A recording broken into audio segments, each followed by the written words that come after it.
नमस्कार, आदाब, सत श्री अकाल।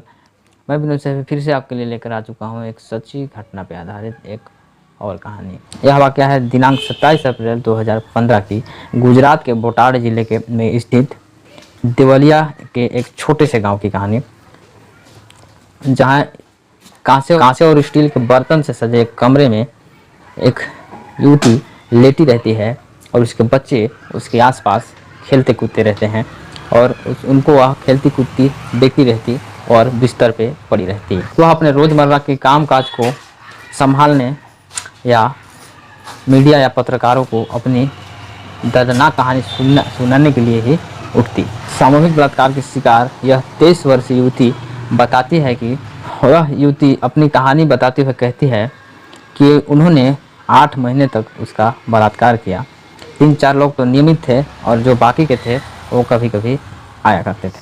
अगर युवती कुछ ऐसा करती और उनको अच्छा नहीं लगता तो वह मारते पीटते। उस युवती का ऐसा हाल था कि वह रोने से भी अब घबराती थी। कभी एक खुश बेटी, बीवी और माँ रह चुकी यह युवती के 7 माह के गर्भ को गिराने के लिए पिछली बार न्यायालय ने इसकी याचिका को खारिज कर दिया। अब वह अपने माता पिता के साथ मायके में ही रह रही थी।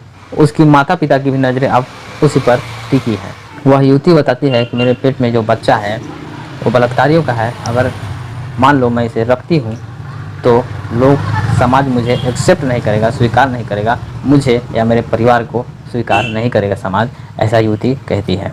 और साथ में अदालत ने भी गर्भपात की इजाज़त नहीं दी।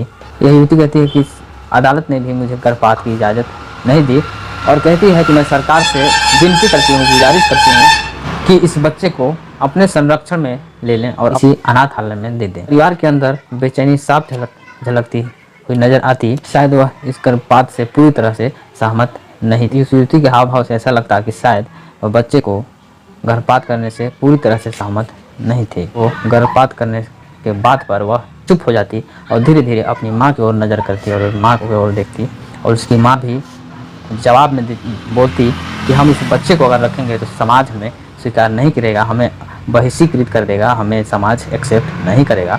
उसकी माँ का भी कहना था।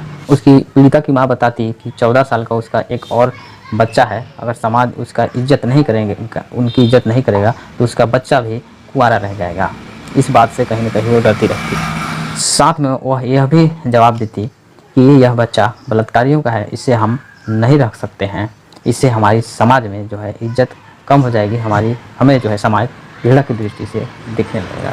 जब पीड़िता की माँ यह वाक़या कह रही थी तो पीड़िता एक तरफ कुर्सी पर पल्ले आड़े बैठी हुई, सिर झुकाए बैठी हुई थी।